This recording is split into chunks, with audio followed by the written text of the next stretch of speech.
আজকে আমি একটা নতুন বিষয় নিয়ে আপনাদের বলবো, সেটা টাইটেলে লেখাই আছে, গরু কি সত্যি আমাদের ভগবান? তার আগে আমার লেখা 5টা লাইন আমি গরুকে নিয়ে লিখেছি কবিতা একটা বই। গরু গরু গরু, পাল পাল পাল, গরুরা সব ভগবান কিন্তু অসহায়, গরুদের সব বাছুরগুলো মা ছাড়া হয়। এর একটা বিশাল বড় মিনিং আছে, সেটা আমি পরে বলছি। আমার কথার মাধ্যমে আপনারা বুঝতে পারবেন। আচ্ছা, গরুকে আমরা ভগবান বলে কেন জানি? গরু হচ্ছে মহাদেব, তার বাহন, প্লাস গরু কৃষ্ণর সঙ্গে অনেক হিস্ট্রি আছে গরুর।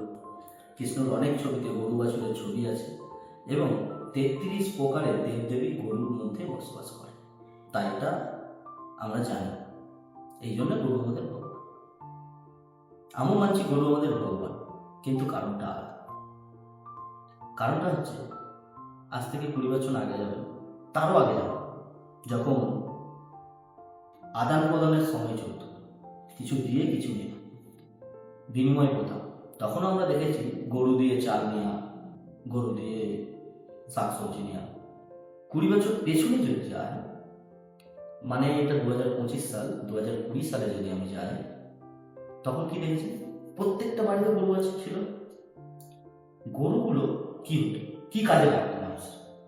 প্রত্যেকটা ফ্যামিলিতে গরুর দুধ বেচে সংসার চলতো, ছেলে টিউশনের পয়সা দিতেন, গরুর গোবর ওটাকে ঘুঁটে বানাতেন, ঘুঁটে বানিয়ে জ্বালানি করতেন কিংবা বেচতেন, সেটাও আমরা সংসার চলত। আপনার শরীর খারাপ হলো, গরু বেঁচে দিলেন, তাহলে আপনার দুঃখে, আপনার মেয়ের বিয়ে হচ্ছে, গরু বিক্রি করে দেবে আপনার আনন্দে। তাহলে আপনার সুখ দুঃখ, আপনার সংসার চালানো থেকে গরু ইউজ হতো। আমি ইউজ ভাষাটা ইউজ করছি, কারণ গরুকে ইউজই করা হতো।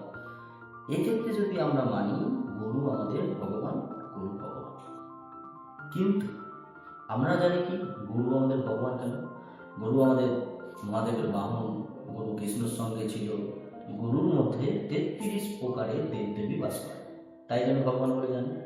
কিন্তু এটা পুরোপুরি ভুল। আর আপনারা যদি সবাই, মানে আমিও নিজে হিন্দু একজন, আমার নাম গোপাল অধিকারী, আমরা যদি গরুকে ভগবান বলে মানি, তাহলে আমরা কি করেছি? ভগবানকে কি করেছি? ভগবানকে বেঁচেছি, ভগবানকে আমাদের প্রয়োজনে ইউজ করেছি, আমরা ভগবান বলি। তাহলে আমি কি বলেছিলাম? গরু গরু গরু, পাল পাল গরু, গরুরা সব ভগবান কিন্তু অসহায়, গরুদের সব বাছুরগুলো মা ছাড়া হয়।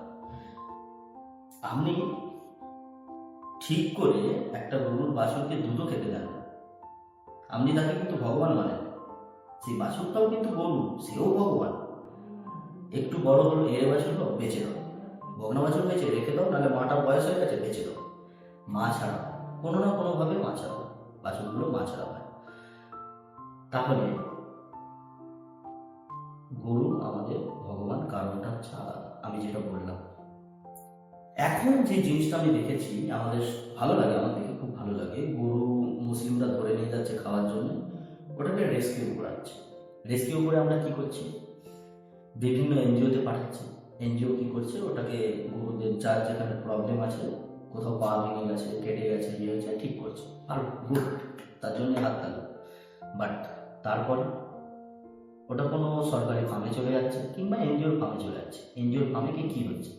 সেই সেম শোষণ করা হচ্ছে।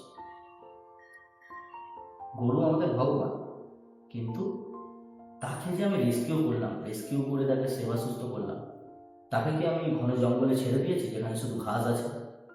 ছেড়েছে? কেউ ছেড়েছে? জঙ্গলে কি করছে? ফার্মের মধ্যে যাচ্ছে, খাওয়াচ্ছে, বাট বাছুর হচ্ছে, বাছুরকে দুধ দিচ্ছে না। কি হচ্ছে? গরুটা মারা গেলে সমাধি কোথায় যাচ্ছে? গরুটাকে কি করছে?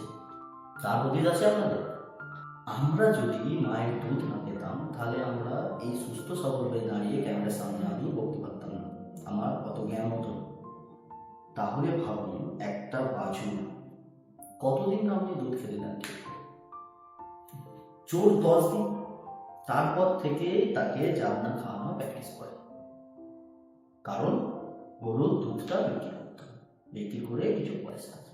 আপনি কিন্তু গরুটা চাষ করতেন ফায়দার জন্য, আপনি খড় কিনে খাইছেন, কিংবা আপনার চাষের খড় খাইছেন, কুড়ো খাইছেন, চাষের পুরো খুব কষ্ট করে পানা তুলে নিয়ে এসে জাবনা করে খাইয়েছেন, আপনার কষ্টর ফলটা হচ্ছে গরুর দুধটা বেচে আপনি বিজনেস করুন, আপনার সংসার চলবে, আপনার প্রয়োজনে কাজ করুন।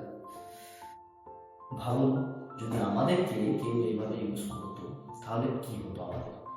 আর সব থেকে বড় কথা, আপনারা সবাই হিন্দুরা, মানে আমরা গরুকে ভগবান বলে মানি, কিন্তু কি করি, গরুকে শোষণ করি। তাহলে এই কারণে গরু কিন্তু ভগবান নয়, যেটা আমরা জানি। তার মধ্যে 33 প্রকারের দেবদেবী বাস করে। তিনি মহাদেবের বাহন, তিনি কৃষ্ণর সঙ্গে বিভিন্ন ছবিতে আমরা বিভিন্ন কাহিনীতে দেখতে পেয়েছি। ভগবান এই কারণে গরু আমাদের আজ থেকে 20 বছর আগে থেকে বাঁচিয়ে রেখেছে, আমাদের জীবন্ত রেখেছে, আমাদের সমস্ত প্রয়োজন মিটিয়েছে। তাহলে গরু আমাদের সেই জন্য ভগবান।